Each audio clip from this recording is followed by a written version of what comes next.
What is erectile dysfunction? Medically speaking, it's a blood flow issue to the penis. So I guess the best way to help people understand it is the use of the medication Viagra and other PDE5 inhibitors. Okay. How it works is it helps the flood blood to the penis. Right. But it also stops the venous return because, you know, the veins in the body return the blood back to the heart. Okay. Okay. So it stops that venous return, which adds more blood flow to the area. Got it. Okay. The blood flow is what creates the balloon effect. Got it. You see what I'm saying?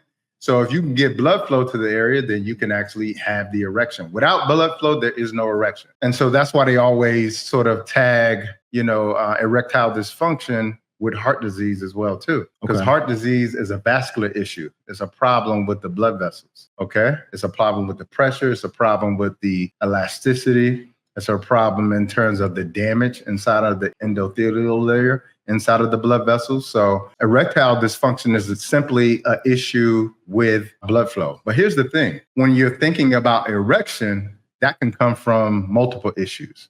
And what I mean by that is this. It could be psychological, okay? It could be neurological, meaning there could be some nerve damage as well, too. But it also can be lifestyle as well, too. And most of the cases, it's lifestyle. In most of the cases, it's lifestyle. It's lifestyle. Yeah. Okay. So in most of the cases, lifestyle. So help me with this. If I'm a brother who's having a relatively healthy lifestyle, I'm in the gym. Remember, relative. Okay. You know, the reason why I broke you right there is because a lot of people will say, well, I eat healthy, Doc. So I think I'm good there. And then I explain to them what is healthy and what is unhealthy. And then they're like, okay, I don't eat healthy. Yeah. You see what I'm saying? Because unfortunately, today, what's common doesn't mean that it's normal.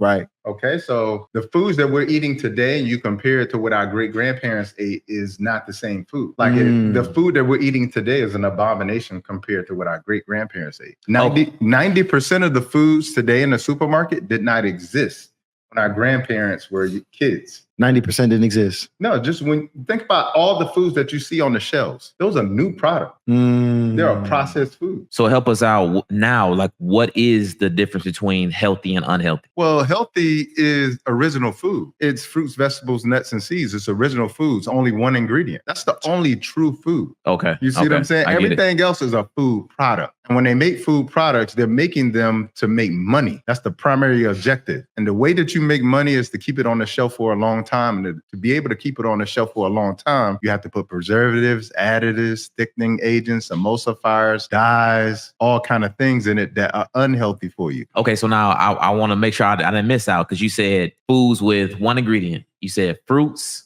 veggies, and nuts. Fruits, vegetables, nuts, and seeds. Okay, what about meat? So let me give you my perspective. You guys know I don't eat meat. Right. So I haven't eaten meat or any animal products in 13 years. Wow. Okay. So that's my perspective. And I always tell people, like, when I give people advice, I'm giving them advice from the standpoint of we need to heal. Most people are sick and they don't know it. Most people are walking time bombs. I'll give you an example. How many people you know who you saw them yesterday and then the next day you was like, they had a heart attack and passed away? Bro, LeBron James' son just had cardiac arrest. That's about Kevin Samuels. Which is insane. You see what I'm saying? Yeah. So that's the point I'm trying to make is most people think that they're healthy today. They're not. To create hormonal imbalance. You know, it can create dysfunction in the gut. And the gut leads to everywhere. So when you get unhealthy in the gut, you're going to be unhealthy everywhere.